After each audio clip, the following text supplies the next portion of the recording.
승부처가 서울인데 서울에 지금 굉장히 기대를 많이 하고 있는 것 같아요, 국민의힘은. 예.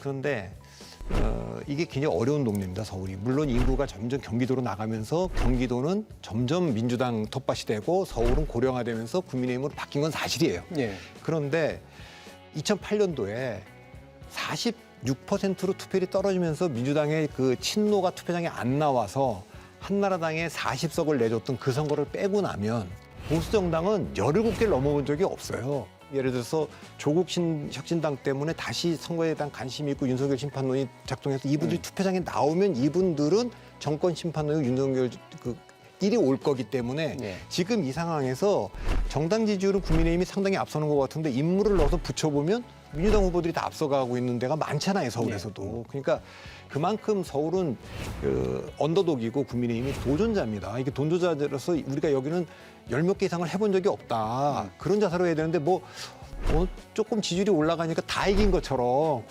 예. 우리 가반도 할 수 있다. 뭐 이런 얘기들이 막 쏟아져 나왔지 않습니까? 그건 경계해야 될 일이라고 봅니다. 몇 가지가 있습니다. 몇 가지. 첫 번째는 이게 이제 어느 정당을 지지하느냐라고 했을 때 이제 빠지는 거 있지 않습니까? 더불어민주당을 지지했던 분들이 이제 빠질 때에는 이제 회초리의 의미도 있는 거고 지금 당장은 소음도 너무 심하고요. 아시다시피 뭐 영등포, 뭐 동작, 마포, 강북 많이 있었죠. 많이 있다 보니까 이렇게 빠지는데 지지는 투표 현장에서 투표 행태는 완전히 다를 수가 있습니다.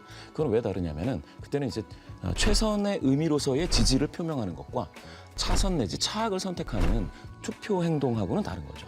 그렇게 되기 때문에 모든 지역구에서 국민의힘이 다 이길 것이다라고 예상하는 거는 좀 온당치가 않고요.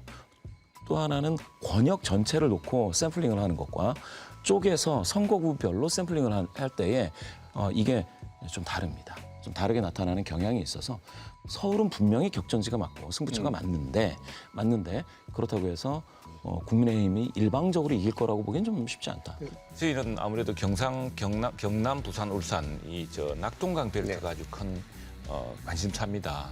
경남지사를 했던 김태호 의원 그리고 삼선의 조희진 의원이 물론 이제 김태호는 김해 지역에서 했습니다만 지금 양산에서는 사실은 최근 여러 차례 선거에서 우리가 아주 부진했던 의석을 내지 못했던 지역에 갔습니다. 또 북강서에 북구에는 또 서병수 전 부산시장 지금 의원님이 또 새롭게 배치되셨고 보통 사람들은 BK 그러면 BK랑 TK랑 같은 줄 아는데 BK가 굉장히 수도권 비슷합니다. 특히 김해 또 부산 북구, 양산 이 지역, 경남 동부와 부산의 북서구 이쪽이 굉장히 민주당이 강세인 지역이었습니다. 이 지역이 지금 굉장히 큰 이제 관심사로 또 올라왔고 우리로서는 계속 이것을 민주당에게 의석을 내줄 수가 없습니다. 그래서 여기에 정말 큰 힘을 기울이고 있는데 최근에 뭐 여론조사를 보면은 여러 군데 좀 희망의 조짐이 보이고 있습니다.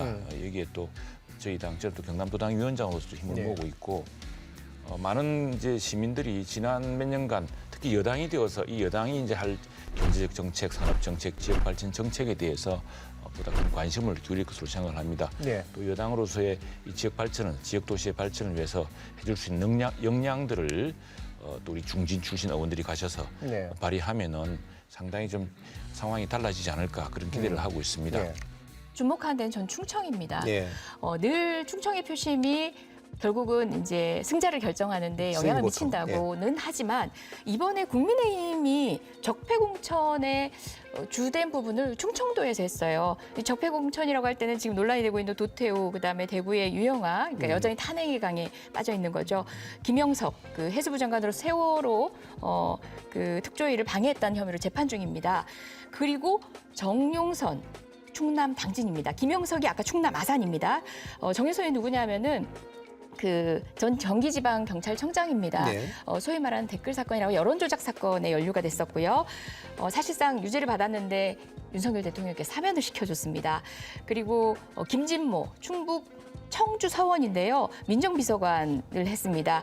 이분도 국정원 특활비 관련돼서 지금 재판을 받으셨고 유죄였는데 결국 윤석열 대통령께서 사면을 시켜주신 경우고요. 임종득, 이분은 뭐 경북이긴 하지만 안보실 2차장으로 결국은 우리 최상병 관련된 건으로 수사받고 있고요. 신관철 우리 국방부 차관도 마찬가지입니다. 그 지금 현재 충남 천안입니다. 충남에 4명이나 소위 말하는 적폐 공천을 했고 이건 약간 국민과 싸우자는 건가라는 느낌이 들 정도의 공천인데 충청도 도민으로서도 굉장히 치욕스러울 것 같다라는 네. 생각이 들고요. 저는 지금 선거가 아무리 뭐 누가 더 못하냐라고는 하지만 여전히 여당을 심판하는 선거이고 그런 중간평가적 선거일 수밖에 없는 데다가 본질적으로 대통령의 실책이라는 것으로 네. 단쪽으로 보여지는 내용들이 충청도 공천에 상징적으로 들어가 있고요. 그뿐만 아니라 뭐 추가해서 더 보탠다면은 R&D 삭감에 영향을 받는 지역이라든지 그것도 역시 뭐 대전 충청권입니다. 결국은 중간 선거로서 평가 선거로서 여당에 대한 심판 선거로서의 상징적인 결과물로서 선거의 승패를 좌우하지 않을까.